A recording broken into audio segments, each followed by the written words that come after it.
Y quería compartiros acerca de cómo es esa estatura y cómo poder llegar a ella.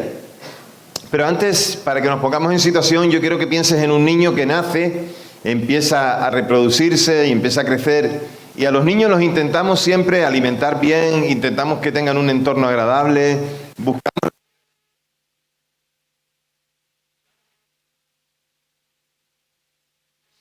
bien, les ayudamos en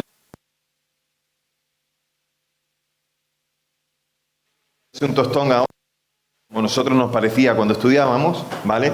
Pues ahora pues tenemos que animarles a ellos porque sabemos que eso tiene para su vida, formando como personas, pero también, claro, como padres y como bien crezcan en el Señor, como hombres y mujeres que amamos a Dios, los instruimos en la palabra. Cada niño tiene que ir creciendo a la estatura que tiene que crecer, y siempre se le dice eso a los niños cuando están comiendo come mucho para que te parezcas a tu padre, para que crezcas tanto como él, ¿verdad? Y los niños se lo creen y van y comen. Bueno, no sé si a ti te pasó eso, pero a mí con los míos les parecía que iba a ser así, ¿verdad? Bueno, ya son más altos que yo y posiblemente tendrán muchas cosas mejores que hacer que yo. Pero cada vez que tenemos a uno de nuestros niños o a un niño, siempre intentamos que crezca, ¿no? Siempre intentamos hacer así. Nosotros como nos hemos mudado tantas veces, no hemos tenido esa posibilidad de coger en la pared de casa e ir midiéndolos acá en la pared, ¿verdad? Como se ve aquí, que cada uno pues vaya poniendo su nombre. Sí que teníamos un día un cartón grande en el que lo íbamos haciendo y entonces ahí los íbamos.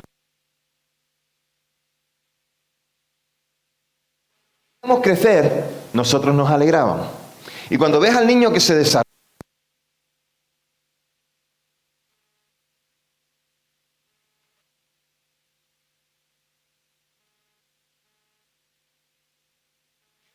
con nosotros cuando nosotros crecemos en nuestra madurez espiritual, cuando nosotros crecemos en el Señor y cuando estimamos a Dios tanto que nos acercamos a Él para que nuestras vidas no solamente adquieran conocimiento, sino que sean transformadas.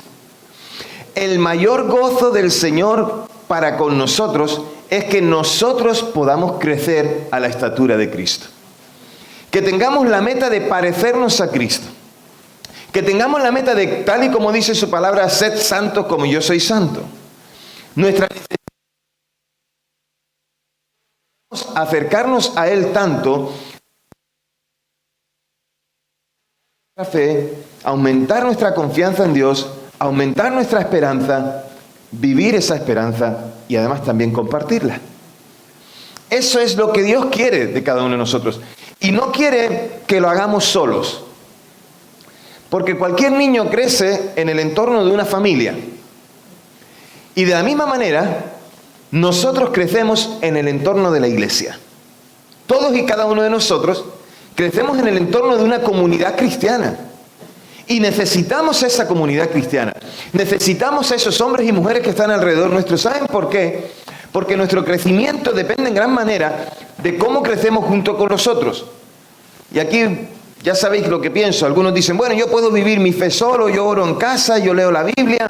Déjame decirte que necesitas reunirte con otros cristianos que te hablen de Dios y a los cuales tú puedas hablar de Dios también a ellos. El versículo ayer de YouVersion para compartir era el versículo ese que dice, hierro con hierro se afila, piedra con piedra se moldea, o algo así dice. ¡Qué interesante! Y nosotros debemos moldearnos unos con otros juntos y crecer. Ya sabéis, os he enseñado tantas veces y no me cansaré de repetirlo porque siempre habrá alguien que necesite escucharlo, que 1 Corintios 13 no es el pasaje más adecuado para leer en una boda, aunque se lea. No digo que no se pueda leer, la palabra siempre tiene su efecto, su eficacia en cualquier momento que se habla, se anuncia, se predica, se enseña, se lee. Pero sí que necesitamos recordar que el capítulo de 1 Corintios 13 es para la iglesia. Cuando hablamos de amarnos unos a otros, estamos hablando de la iglesia. Cuando estamos hablando de que el amor no se irrita, de que el amor no tiene envidia, ¿no?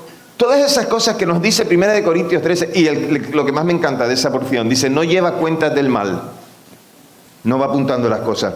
Fulanito me hizo esto, fulanita me hizo esto, menganito me hizo esto otro y me... Hay gente que va apuntando todas esas cosas. No las apuntan en una libreta, pero las apuntan en su corazón. Si eres de esos, necesitas una restauración. Necesitas ser una persona perdonadora. Y eso es poniendo la mirada en el que perdona realmente, que es Cristo. Entonces, una de las cosas que tenemos que aprender, iglesia, es que nuestro crecimiento espiritual lo hacemos conjuntamente. Y que todos, ocupando el lugar que necesitamos ocupar, vamos avanzando juntos hacia la meta. Venga, vamos a abrir la Biblia en Efesios capítulo 4, versículos del 11 al 16. Efesios capítulo 4, versículos del 11 al 16.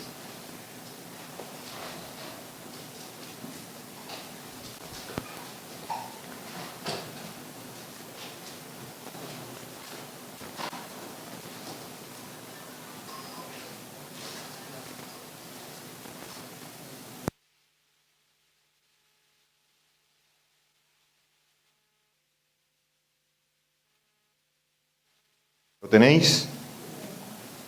Yo no.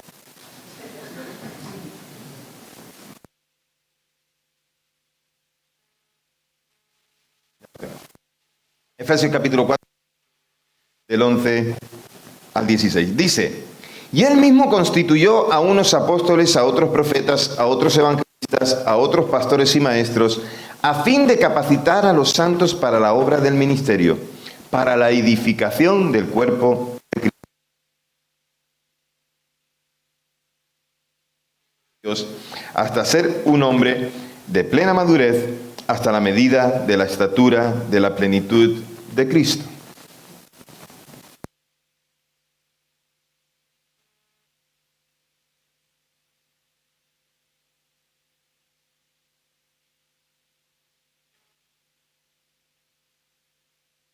Que, siguiendo la verdad con amor, hacia aquel que es la cabeza,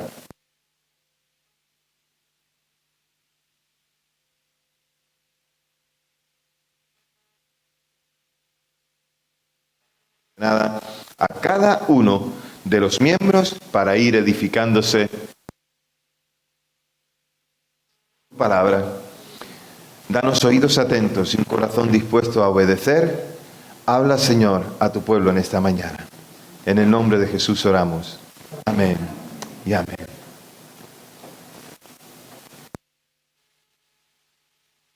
Después de nombrar a los diferentes responsables de la iglesia, cuáles son los objetivos de esos que son los responsables y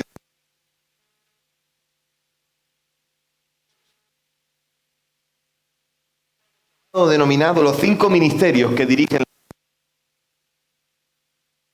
es que el Espíritu Santo da a hijos suyos, a hijas suyas dentro de la iglesia, para que cada uno de ellos pueda desempeñar esa función de edificación y de crecimiento.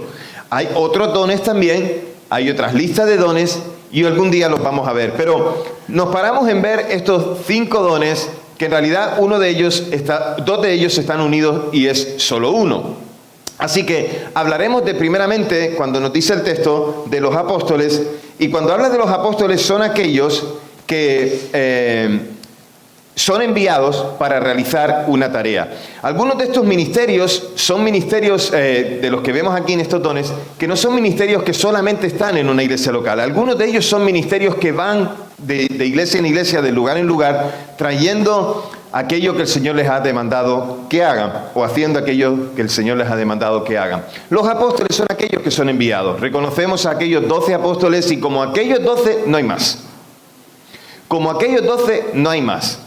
Aquellos 12 estuvieron con Jesús, vivieron con Jesús, fueron enseñados por Jesús y moldeados por Jesús. Y cuando uno de ellos faltó, en el caso de Judas, pues lo sustituyeron por otro, en el cual también habían visto en él 2 cosas. Una, que había sido conquistado por el amor de Dios. 2, que había sido testigo de la resurrección. Entonces, por esas dos normas, podríamos decir que ya no hay más apóstoles. Pero algunos de los nombres que leemos en el Nuevo Testamento, incluido el mismo Pablo, ¿cómo se califica o se autocalifica a sí mismo? Como apóstol. apóstol, que significa enviado. El don de apostolado no está cesado. Yo sigo creyendo que está vigente, pero no como aquellos 12. Hay muchos que todavía son enviados para hacer una tarea concreta en un lugar concreto, y quien los encomienda para esa tarea es la iglesia. No se autoproclaman, no se nombran a sí mismos, sino que son nombrados por la iglesia para hacer una tarea.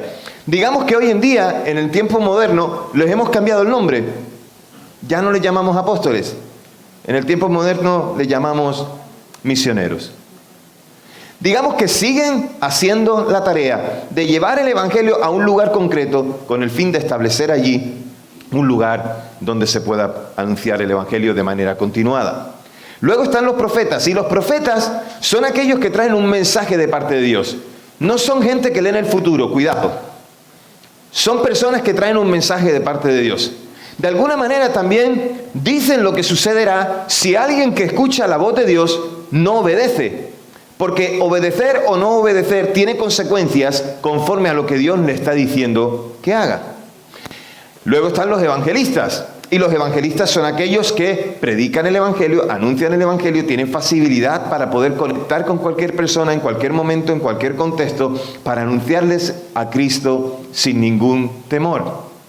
Y después están esos dos que en realidad podrían ser uno solo, que son los pastores y maestros. Igual que aquellos 3, apóstoles, profetas y evangelistas, tenían ministerios itinerantes y podían ir de un lugar a otro trayendo el mensaje de parte del Señor, los pastores y maestros se establecían en un lugar concreto, en una ciudad, en una iglesia local, trayendo la palabra del Señor a los que allí se reunían o congregaban. Así que esos son los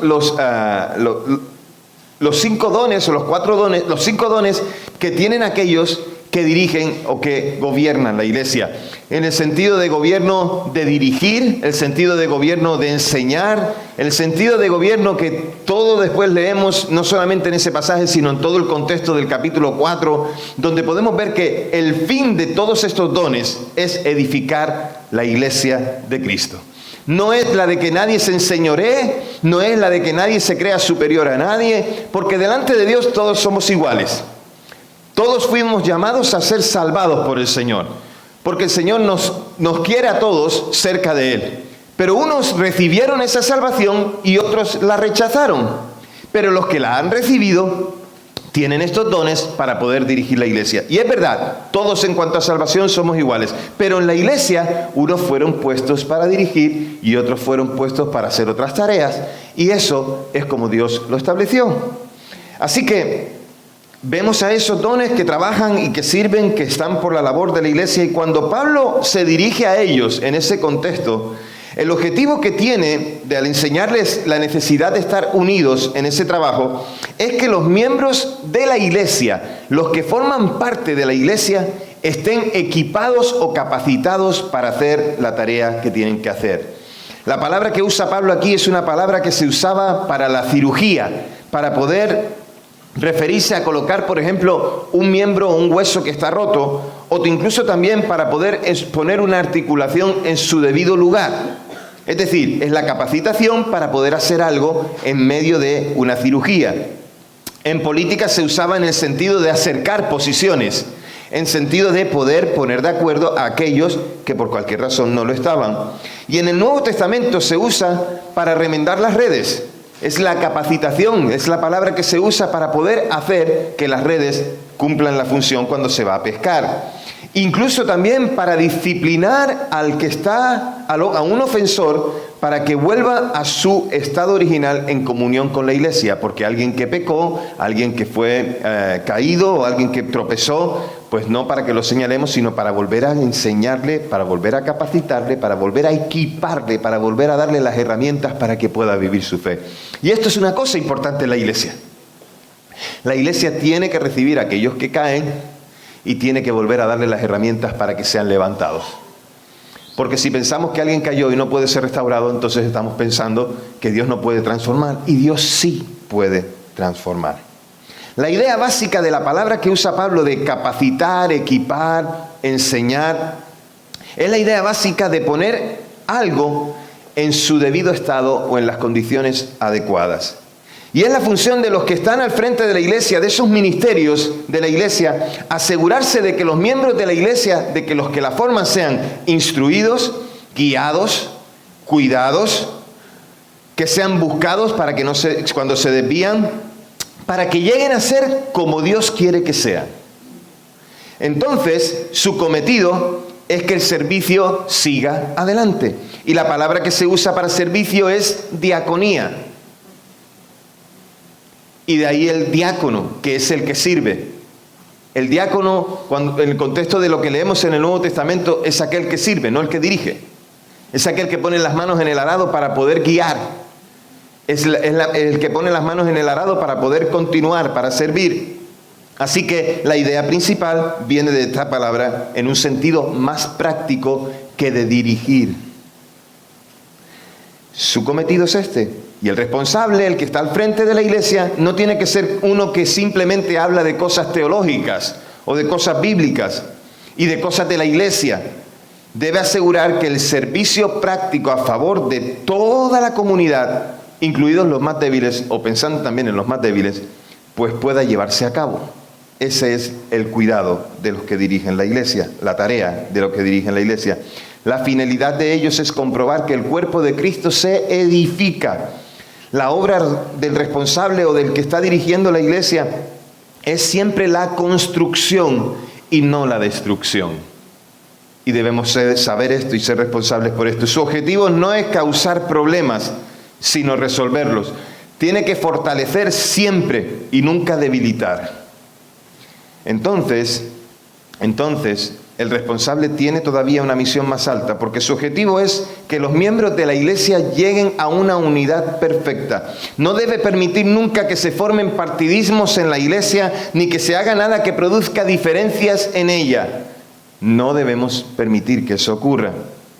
Mediante la enseñanza, por medio del ejemplo, se debe tratar a los miembros de la iglesia para que cada uno de ellos mantenga una unidad cada vez más íntima, más cercanía.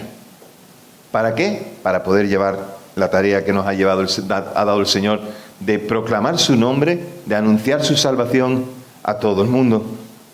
Así que el objetivo es que los miembros de la iglesia se desarrollen. Y quiero decir algo, alguien puede estar ahora mismo pensando, uy, ¿qué pasa en la iglesia que está Samuel hablando de esto? Que yo sepa, no pasa nada. Pero ¿saben qué? Sentía de parte del Señor traer esta advertencia acerca de estas cosas. Porque estamos en un punto de como iglesia en el que pudiéramos pensar que alguien puede hacer algo diferente o que alguien puede hacer algo mejor. Pero esto no es nuestro caso y gloria a Dios por eso.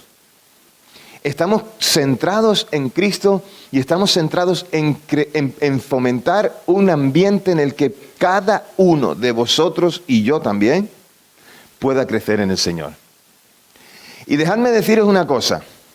Samuel y Mabel son unos pesados con el tema del discipulado. Lo sabemos. Y ¿saben una cosa? No vamos a cambiar. Conscientemente no vamos a cambiar.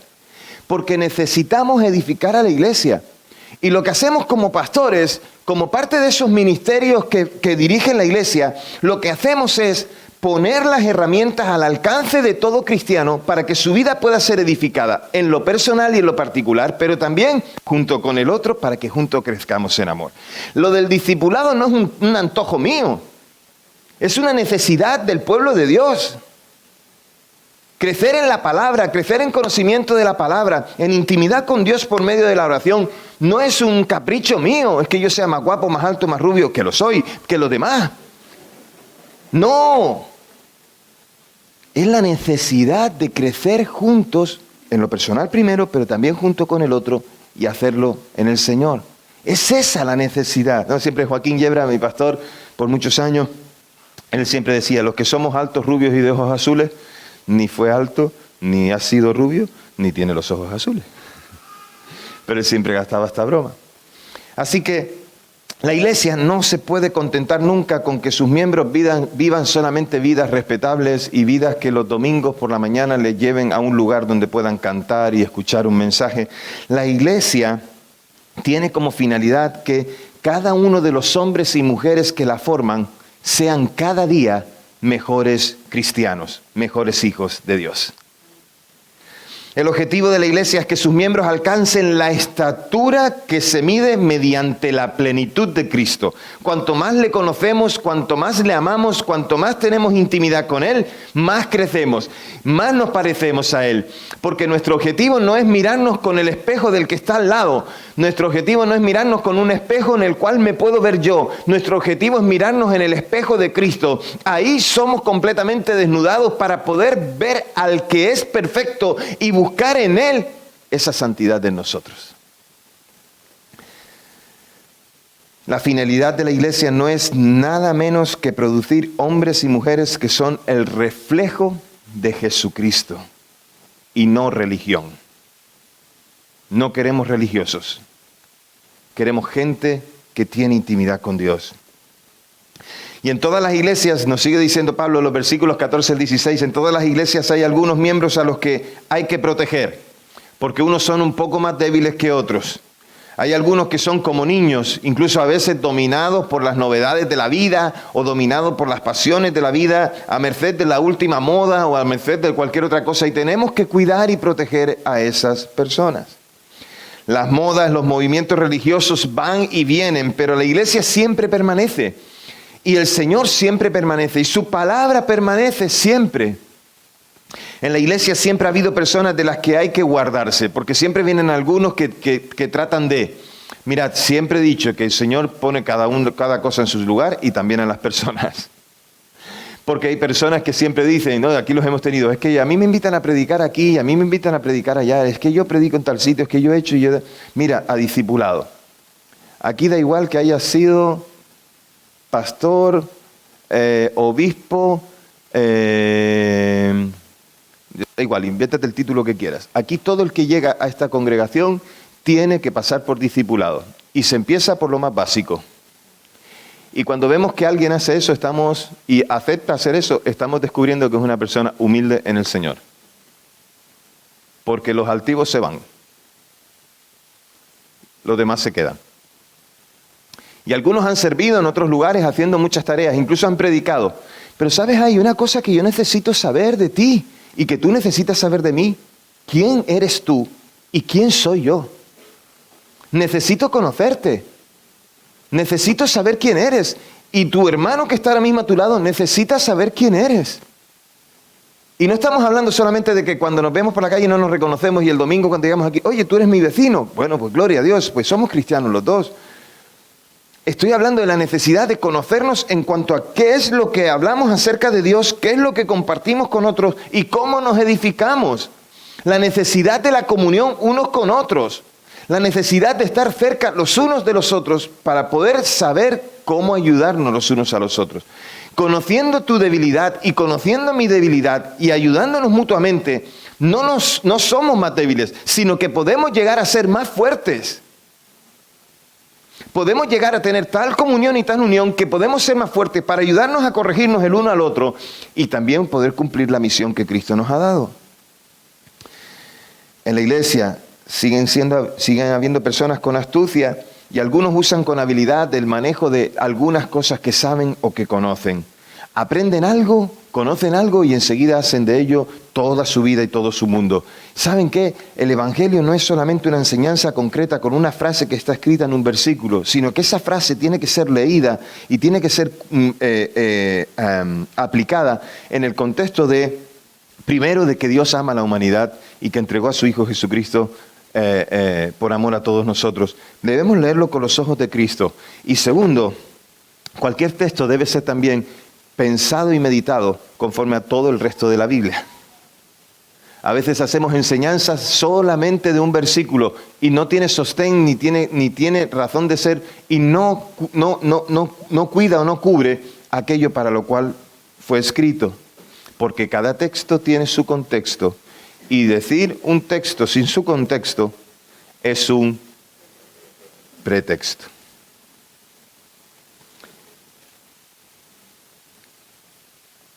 Solo hay una manera de evitar que nos hagan perder el norte espiritual y que nos seduzcan con argumentos de listillos o de errores.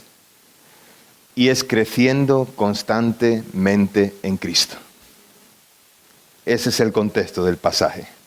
Pablo usa un ejemplo y dice que un cuerpo es sano y activo solo cuando todos sus miembros están bien coordinados.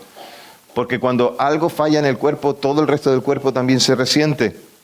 Y así sucede con la iglesia. Y que la iglesia puede ser así solamente cuando Cristo puede tener esa corrección y esa unidad y ese crecimiento, cuando Cristo es realmente la cabeza y cuando todos los miembros están bajo su control. Donde queráis sentaros, sois bienvenidos. Muy bien. Entonces, la única cosa que puede mantener a un cristiano firme en la fe y seguro contra cualquier seducción, la única cosa que puede mantener a la iglesia sana y eficaz es la íntima conexión o comunión con Jesucristo. ¿Para qué? Para que Él sea el que tenga el control y la guía de la iglesia. ¿Qué debemos hacer ahora nosotros? Pues mira, es muy sencillo. Debemos tener intimidad con Dios, tener una íntima comunión con Él.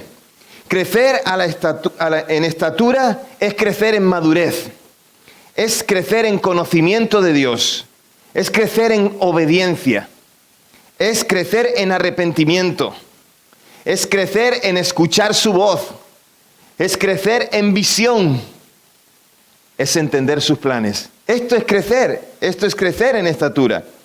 Y para ello debemos fijarnos en Cristo. Debemos querer tener su mente y su corazón. Crecer a su estatura. ¿Qué más? Pues debemos llenarnos del Espíritu Santo y ser guiados por Él. Esto es, debemos dejarnos controlar totalmente por el Señor. Que Él sea el que gobierne nuestras vidas, sometiéndolo todo a Él. Debemos también cuidar cómo nos alimentamos. ¿Qué nos alimentamos espiritualmente? ¿Y cómo nos desarrollamos de esa manera? Debemos tener cuidado con eso. Debemos pedir a Dios que los dones que dirigen la iglesia sean repartidos entre su iglesia. ¿Estás orando que el Señor levante evangelistas entre nosotros? ¿Estás orando que el Señor levante más pastores y maestros? ¿Estás orando que el Señor levante apóstoles, a gente que pueda ir a otra ciudad de España o del mundo a abrir una iglesia en el nombre del Señor? ¿Enviado y encomendado por la iglesia? ¿Algún profeta que traiga palabra de parte del Señor? ¿Estás orando por eso? Pues debemos orar que esos dones se manifiesten en la iglesia. Debemos pedir al Señor que otros sean llamados a responsabilidad, con el fin de que la iglesia sea edificada, que se repartan estos dones entre nosotros. Entonces, ¿has orado para que eso suceda? Pues debemos empezar a orar por eso. Debemos empezar a orar para que eso ocurra entre nosotros. Debemos orar por los que ahora ya nos presiden en el Señor, por aquellos que ya tienen responsabilidades entre nosotros. Debemos orar para que ellos amen mucho al Señor, más de lo que lo aman ahora, y para que sus vidas sean vidas íntegras. Debemos orar por eso. Debemos además, los que ya presidimos en el Señor a la iglesia, debemos cuidarnos unos a otros y alentarnos unos a otros y ayudarnos a estar atentos para que ninguno sea doblegado por el pecado. Y a la vez también digo que todo aquel que tiene aspiraciones de ponerse al frente y de dirigir, necesita tener estas cualidades. Necesita tener un corazón humilde delante del Señor y querer crecer a la estatura de Cristo. Los castillos se empiezan a construir por los cimientos. No quieras llegar tan rápido a la cúspide, no sé que la base esté mal y te vayas a caer y dar un buen golpetazo. Que no serías el primero y tampoco serías el último. Hay que cuidar a la iglesia en esto.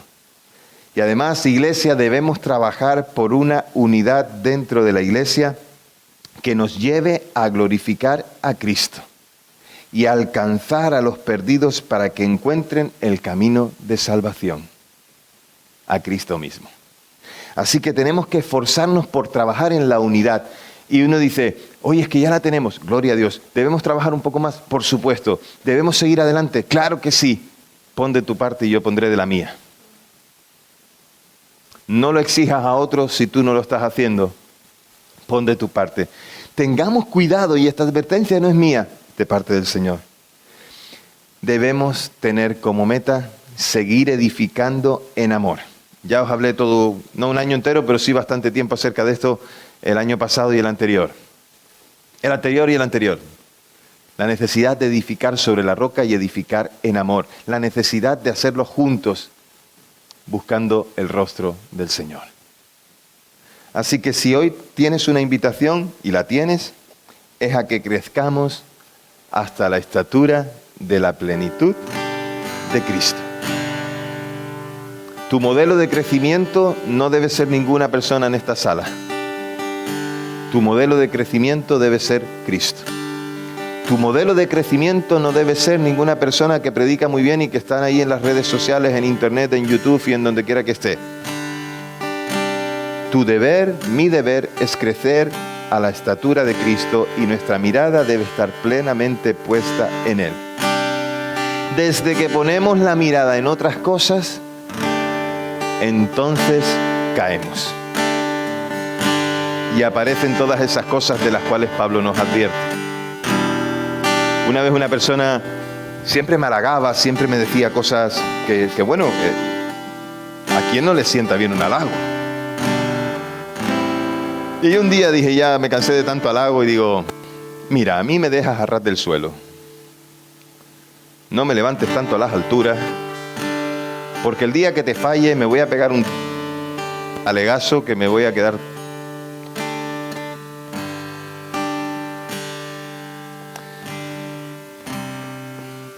Se lo repetí varias veces. Oye, un día le fallé y me pegué el talegazo. Entiende la alegoría, por favor, entiende la ilustración. Un día le fallé, pero se equivocó él, yo no. Él puso la mirada en mí, la tenía puesta en el Señor. Por eso te digo, no pongas la mirada en los hombres o en las mujeres de este mundo, porque pues tienen también sus dificultades y sus fallos. Tenía un profesor en el seminario que decía que si copias, cuando tienes que hacer un trabajo de investigación, si copias a un autor eres un plagista, pero si copias a 100 eres un sabio. Pues mira, yo como hombre pues he intentado copiar a 100, no, a 200, porque me voy fijando en aquellos que tienen cosas que edifican la vida de uno. Oye, pues esto es bueno y aquello no. Retengo lo bueno y desecho lo malo. Pero como marido he intentado ponerme mirada en algunos hombres que viendo las marcas de Cristo, las huellas de Cristo en su vida, pues pueda poner en práctica en mi matrimonio. Como padre he hecho exactamente lo mismo. He visto modelos de hombres que aman a Dios, que son padres, y me gustaba lo que hacían, y me gustaba lo que decían, y cómo se comportaban, y oye, he tratado de poner eso mismo en práctica, copiando una cosa de uno y otra cosa de otro. Como pastor he hecho exactamente lo mismo. Copiar a uno, copiar a otro, pero siempre viendo a Cristo. Sin poner la mirada en uno solo. Pero aunque alguien cayera, ¿no piensas que tienen una oportunidad para la restauración? Pues Gálatas 6 nos advierte acerca de eso, de que tengamos cuidado de cuando alguien cae, de acusarle y de machacarlo. Eso es como aquel que enterraron y de repente como que no estaba muerto del todo, ¿verdad? Y entonces empieza a tocar ahí golpes y tal. ¡Que estoy vivo, que estoy vivo! Entonces la gente, porque el tipo era tan malo y tan cruel y tan despiadado con tantas cosas, la gente no lo quería y la gente decía, cállate que lo que estás es mal enterrado. Y a veces vemos a alguien que cae, a alguien que peca y nosotros lo que hacemos es... le damos el remate. No debemos hacer eso, sino que en todo caso lo que debemos hacer es edificar en amor. ¿Qué se pide de alguien que cae? Pues de alguien que cae lo que se le pide es que se arrepienta, que se dé la vuelta, porque también están los que no se arrepienten, caen y enseguida pues se sienten contentos por su pecado y entonces no se dan cuenta que con eso están separándose más del Señor. Hoy te invito a que crezcas a la estatura de Cristo. Y si aún no has conocido a Cristo, que le recibas en tu corazón como el Señor y Salvador. Le necesitas a Cristo en tu vida. Cierra tus ojos ahí donde estás, inclina tu cabeza, vamos a orar. Y si estás aquí por primera vez y reconoces tu necesidad de Cristo y de alejarte de modas, sino acercarte al Señor, alejarte de lo que dicen aquí o allá y acercarte a Dios, a su palabra, a lo que la palabra de Dios dice acerca de Cristo, que es que te ama, que es que tiene interés en que tú reconozcas su salvación, que reconozcas que su sacrificio es para perdonar tus pecados y para ponerte en íntima comunión con Dios. Si hoy estás aquí y no le has entregado tu corazón a Jesús, es tu oportunidad de decirle al Señor: Señor, gracias por amarme. Repítelo conmigo. Si estás ahí, estás en tu corazón queriendo al Señor en tu vida, repite conmigo: Señor, gracias por amarme. Gracias por enviar a tu Hijo Jesús. Hoy reconozco que su sacrificio perdona todos mis pecados, que su sangre derramada me da libertad. Hoy me arrepiento de mis pecados y te recibo, te acepto como el Señor y Salvador de mi vida. En el nombre de Jesús oro. Amén y amén. Si hiciste esta oración por primera vez, ¿dónde estás? ¿Podrías levantar tu mano? Dios te bendiga. Dios te bendiga. Iglesia, no bajes la guardia. Iglesia, crezcamos a la estatura de Cristo. Amén.